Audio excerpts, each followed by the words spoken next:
Lo que yo quiero en esta ocasión compartir con ustedes son los aprendizajes del proceso, que ya es una cosa distinta, ¿no? Llevamos un mes haciendo una fuerte presión mediática y también acciones jurídicas para resarcir el daño no solamente hecho contra mí, sino para que la universidad, no solamente esta, sino otras universidades, acepten que el problema existe. Es decir, el problema del acoso sexual y el acoso laboral dentro de las universidades es un problema generalizado.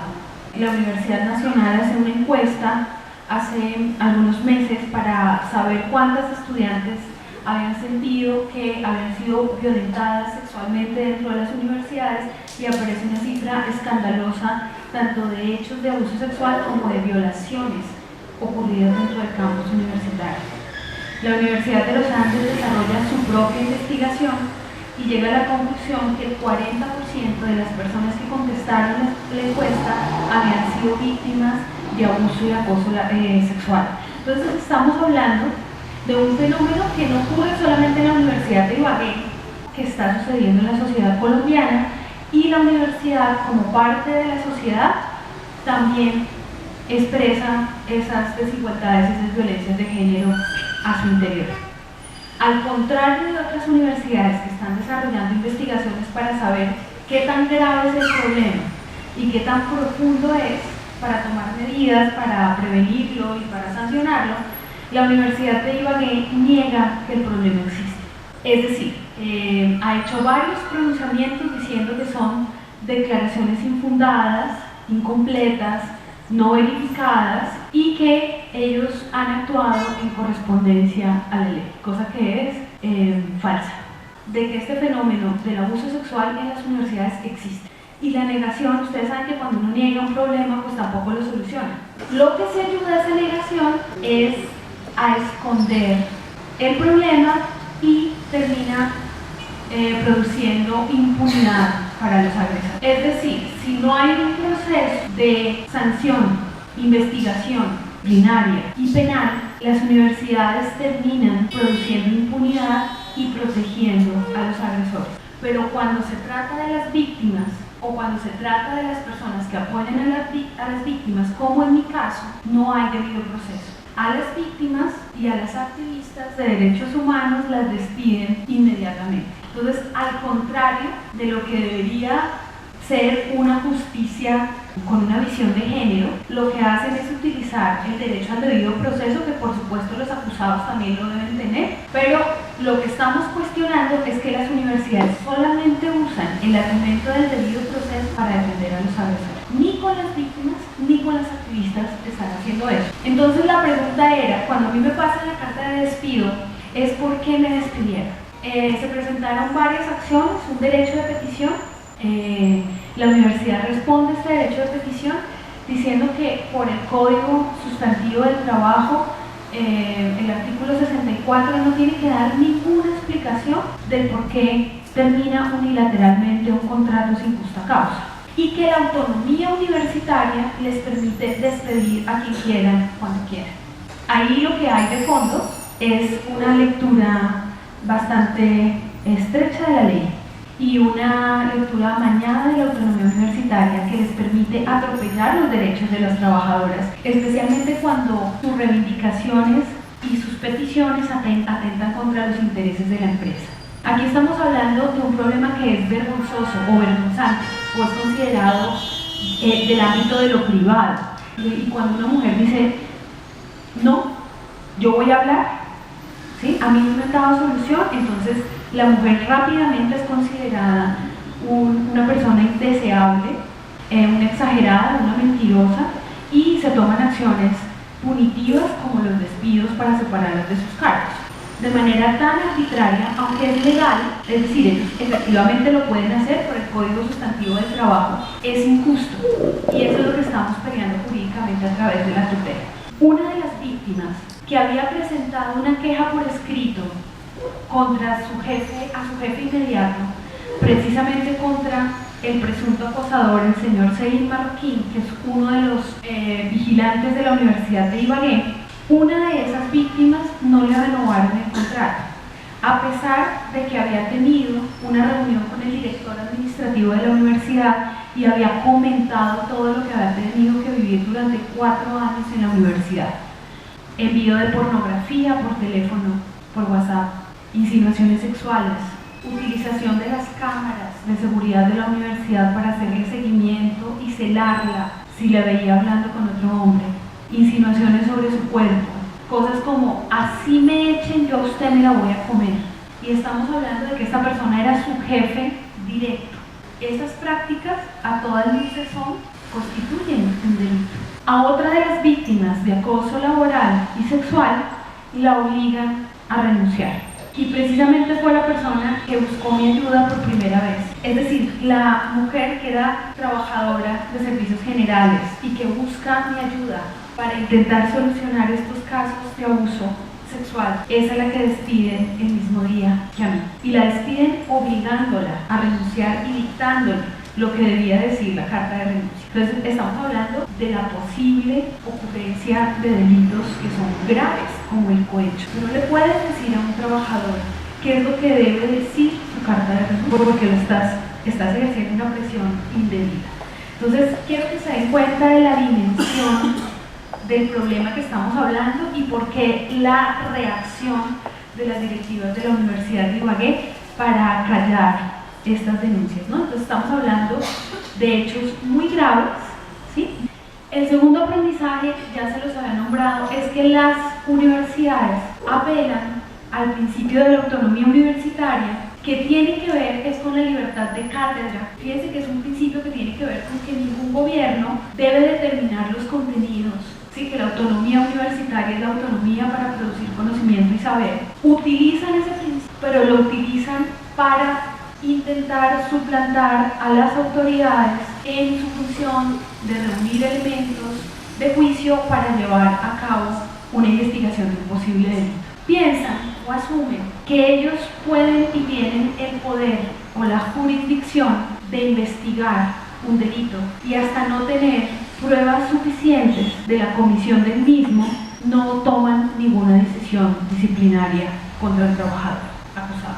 ¿Qué quiere decir eso? Que las directivas universitarias están confundiendo lo que sería un proceso disciplinar normal, por ejemplo, que un profesor llegue borracho a la clase o que un profesor no llegue a clase. Eso daría pie para una investigación disciplinar que podría desarrollar la universidad, porque es un incumplimiento al contrato laboral. Pero aquí estamos hablando de otra cosa, estamos hablando de hechos que constituyen un delito. Por esa razón, no es la universidad la que debe investigar estos casos, son la Fiscalía o la Procuraduría la que debe determinar, o un juez laboral, en el caso del acoso laboral, son los únicos que tienen la potestad de determinar si esos hechos ocurrieron o no. Entonces, lo que está haciendo la directiva de la universidad es suplantar a las autoridades. Este es el comunicado oficial que saca la Universidad de Ibagué. En el punto 2 dice, una vez la doctora Godoy puso a esta rectoría de la Universidad de Ibagué formalmente en conocimiento de sus preocupaciones sobre los hechos mencionados, la universidad inició procesos internos contemplados en la normatividad vigente a través de instancias definidas para estos hechos. Cuando la gente, las directivas, o ustedes, si trabajan en bienestar universitario o son funcionarios de las universidades, se enteran de la posible ocurrencia de un delito dentro del campo, lo que corresponde inmediatamente es darle conocimiento a las autoridades. No puedes utilizar el mecanismo disciplinario para investigar penalmente. Esto es gravísimo porque constituye otro delito que se llama obstrucción a la justicia, complicidad y tolerancia. Entonces, si ustedes leen con atención ese comunicado, se van a dar cuenta que durante todo el comunicado lo que hacen es suplantar a las autoridades en el caso del abuso sexual contra la estudiante y en el caso del acoso laboral y sexual contra las trabajadoras. Punto tercero, la Universidad de Ibagué no toma decisiones sin los elementos de juicio suficiente para asegurar al máximo posible que su actuación se enmarque dentro de la normatividad y con garantías respecto a los deberes y derechos de las partes involucradas. En la medida en que la Universidad de Ibagué tenga suficientes elementos probatorios que le permitan formarse el criterio suficiente para decidir, naturalmente implementará las acciones pertinentes y oportunas. La Universidad de Ibagué lleva conociendo desde febrero de este año los casos de acoso sexual y laboral contra las vigilantes de la universidad. Estamos hablando que desde febrero ya conocían y tenían información de que eso estaba sucediendo. Estamos a septiembre, finales de septiembre, y las víctimas que presentaron las quejas por escrito no han recibido ninguna respuesta al respecto. Fíjense cuál es el problema de la universidad, cómo lo asumen. O sea, ellos tienen razón en que lo que tenemos es un problema de visiones.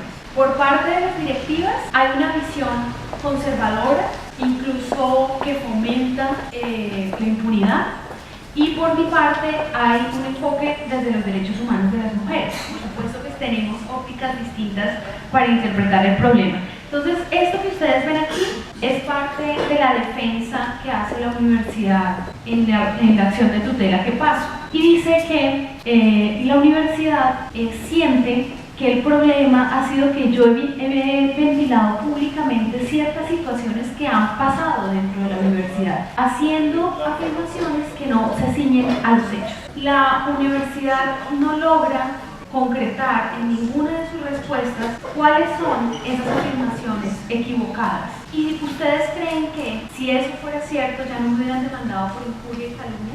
Ya lo hubieran hecho hace rato. Ellos están utilizando legalismos y tecnicismos para justificar sus acciones. Sin embargo, tienen muy claro que absolutamente todo lo que yo estoy diciendo tiene pruebas, soportes, y que si me ponen una demanda por calumnia e injuria, harían una falsa denuncia. Pero entonces el problema, lo que quiero que se fijen es que el problema del abuso sexual sigue siendo un problema que hay que hablar en privado. Una cosa que es muy vergonzosa y que no hay que decirla públicamente, que no hay que tocarla abiertamente. ¿Qué es lo que pasa? Con los delitos sexuales contra las mujeres se asume que son chismes, que son comentarios que no están comprobados, que no son verificables, que son cosas que hay que verificar muy bien, y la víctima tiene toda la carga probatoria. Es decir, la víctima tiene que entregar WhatsApp, tiene que entregar porque su palabra no vale, porque su palabra está puesta en duda, y además porque son cosas que se deberían arreglar a puerta cerrada. Entonces estamos frente a una situación, identificamos claramente qué hay que hacer frente a un homicidio, pues así mismo hay que actuar frente a un delito sexual. No sabemos si esa persona en realidad lo cometió o no. Eso lo tienen que investigar las personas que saben cómo hacerlo. Lo que tienen que hacer las universidades es tener un protocolo de atención, y la Universidad de Ibagué había estado convenciendo a las víctimas para que no denunciaran. Convenciendo, presionando, diciéndoles no se preocupen, vamos a arreglar las cosas internamente, no exageren, esperen que el comité de convivencia dé una respuesta al respecto. Pero la responsabilidad de la universidad en dar información a las autoridades no se ha cumplido en ninguno de los casos. En el caso del posible acoso sexual contra las trabajadoras en la Universidad de Ibagué y contra el abuso sexual por parte de un instructor contra un estudiante de la Universidad de Ibagué, se puede configurar un posible caso de obstrucción a la justicia, porque la directora de gestión humana de la Universidad de Ibagué conoció de viva voz de la madre de la estudiante víctima del abuso lo que había sucedido en octubre del 2016. Estamos hablando que la universidad, un directivo de la universidad, la jefe de gestión humana, la señora, porque era su amiga, no dejó ninguna carta por escrito, no radicó la queja, no pensó que fuera importante dejar un soporte de la reunión. Y por esa razón, el rector en declaraciones públicas sale diciendo que esa reunión no existió. Pasar las quejas siempre por escrito y exigir el radicado. ¿Qué es lo que queremos? ¿Sí? No queremos acabar con la universidad, queremos una cruzada para acabar con la universidad. Queremos que el problema se entienda y se acepte que efectivamente existe, y que se creen las rutas de prevención, atención y sanción a casos de violencia de género y violencia sexual dentro de la universidad, que afecta mayoritariamente a las mujeres, pero que también afecta a la población trans y a la población LGBTI dentro de la universidad, que también son sujetos a acoso sexual por parte de profesores y por parte de sus compañeros, a matoneo y a insinuaciones sexuales permanentemente. Este tipo de actitudes, el impedimento de la defensa de los ofendidos es considerado un agravante del delito, del posible delito. El impedir o tratar de convencer a una víctima de un abuso sexual que no ponga la denuncia es obstrucción a la justicia. Tercer aprendizaje, ya voy a terminar. Las universidades suelen brindar apoyo legal y jurídico a los agresores, no a las víctimas. ¿Sí? ¿Por qué? Porque consideran que si el supuesto agresor sale sin la comprobación de su culpa, van a limpiar su buen nombre y las mujeres van a quedar como unas mentirosas. Entonces invierten muchos recursos en acompañar a los agresores. Ya saben ustedes qué pasó desde la voz de las víctimas. Desde la voz de las víctimas la universidad ha sido indolente, indiferente. No es cierto que haya activado los protocolos de atención porque no los tiene. No es cierto que haya atendido a las necesidades de la familia de las víctimas porque no las recibe. El comité de convivencia, que es el encargado de tramitar estas quejas y ayudarle a las víctimas a que las pongan en conocimiento del inspector de trabajo, del Ministerio de Trabajo, lo que ha hecho es llamar a la víctima que puso la queja a muchas reuniones. Lleva más de 6 meses llamando a las reuniones, pero esas reuniones no resultan en un cambio real en su situación. Más bien todo lo contrario. ¿Sí? No han tomado ninguna medida efectiva y verificable que haga pensar que están haciendo algo para tramitar esa queja. ¿Ok? Última conclusión. No se puede confiar en las directivas de las universidades, en ninguna, ni en los Andes, ni en la Nacional, ni en la Universidad del Atlántico, seguramente tampoco en la Universidad de Tolima, tampoco en la Universidad de Ibarra, porque no tienen ni la voluntad política, ni el conocimiento, ni el carácter para enfrentar este problema aún. No significa que no lo vayan a tener en algún momento, pero aún no han desarrollado esas capacidades. Entonces, consejo para todas las víctimas: todo por escrito, todo, absolutamente todo por escrito, y escrito, radicado y guardado en un archivo. Las 44 pruebas que yo tengo de mi trabajo y de la relación de mi trabajo con mi despido existen porque todas las comunicaciones fueron hechas por escrito. A pesar de que ellos me anularon la cuenta institucional a la hora de darme la notificación de despido, yo tenía mi cuenta institucional vinculada con mi cuenta personal, es decir, tengo absolutamente todas las comunicaciones entre nosotros y no lograron quitarme ninguna información. Solamente por esa razón yo puedo estar aquí frente a ustedes porque puedo probar lo que estoy diciendo. Entonces, por favor, cuentas institucionales vinculadas a sus cuentas personales, todas las pruebas en Dropbox, en la nube, ¿sí? Con copia a abogado y todo por escrito. ¿De acuerdo? Ok. Para mis estudiantes del diplomado que tuvieron que soportar el diplomado de equidad de género que estaba coordinando, 2 semanas de despelote porque ya no podía terminar el proceso con ustedes, quiero decirles que esta ha sido la mejor clase que yo podría haberles dado en toda mi historia de docente. ¿Sí? Es muy diferente considerar que el feminismo es una cuestión de libros, de teorías complejas y de autoras, a considerarlo una práctica política y ética comprometida con la defensa de los derechos humanos de las mujeres y la humanidad de las mujeres. Para feministas como yo, esto es irrenunciable y es la mejor clase que yo podría haberles dado en mi historia. Así que sé que terminamos mal, pero realmente terminamos con una muy buena lección. Por último, quiero invitarlos a que se fijen en esto. Cada vez que escuchen una declaración de las universidades respecto a estos casos, fíjense qué es lo que están discutiendo. Aquí tengo la copia de la sentencia de la tutela que me fue negada en primera instancia, porque la juez, no porque no tenga pruebas, sino porque la juez consideró que debe ser un juez laboral. Quiero que escuchen Escuchen uno de los argumentos que presenta la universidad en su defensa en esta tutela y me digan en qué escala está. Escuchen esto. En caso del accionante, es decir yo, ella sin ser experta en leyes ni ser abogada, realizó una interpretación subjetiva y equívoca en los casos del presunto acoso laboral y sexual, donde afirma de una posible protección a las supuestas víctimas sobre la estabilidad laboral que impediría que la universidad tomara decisiones sobre la continuidad o no de sus contratos de trabajo, afirmaciones que carecen de argumentación y sustento legal. Esta es una escala que nos ayuda a ver en las discusiones, en los conflictos, cómo actúa la gente frente a una contradicción. ¿Sí?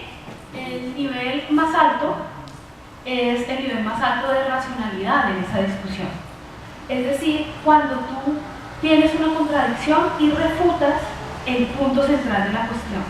Pero si tú no discutes, lo que haces es que, ¿dónde creen que está ese argumento? En esa escala. 0, 1 y 2. Es decir, ataca las características o la autoridad del contrario sin considerar la sustancia del argumento.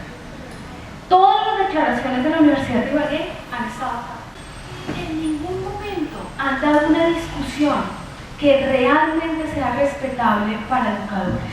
Una institución educativa que haga eso, que las directivas promuevan un debate desde la descalificación del contrario y desde la muerte simbólica del contrario, porque echar a una persona que te está dando un debate por escrito de manera respetuosa es una manera de asesinar. Y por último, habíamos hablado en el diplomado de equidad de género que el género por sí mismo no genera unos lazos de solidaridad entre las mujeres lo suficientemente sólidos. Es muy importante la conciencia de clase, porque lo que sucedió en el diplomado es que a pesar de que la doctora Carmen Inés fue muy importante para sacar adelante este diplomado, ella luchó contra la propia burocracia de la universidad para que esa iniciativa saliera. Y ella iba abriendo camino y yo iba atrás haciendo las cosas, ¿no? Planeando las cosas. ¿Qué fue lo que pasó con esta contradicción? Que sintió, digo yo, no lo sé, estoy interpretando, una traición de mi parte por ponerme del lado de la gente pobre, más vulnerable y sin poder. Fueron a mi oficina, no una persona, sino varias, a decirme que ellas eran mentirosas, que realmente ellas habían falsificado cosas, que ellas habían tenido romances con el acosador, para que yo me retirara del apoyo. Por último, sépanlo y que les deje el mensaje: no vamos a movernos ni un ápice, ni jurídica ni políticamente, hasta que logremos transformar esta situación. No es posible que los padres de familia estén pagando 3, 4, 5 millones de pesos para que sus hijas corran el peligro de encontrarse con un profesor acosador, con un instructor acosador o con unas directivas indolentes frente a lo que sucede. Ningún padre de familia o madre de familia debe exponer a sus hijas a ese peligro. ¿Sí? Muchas gracias.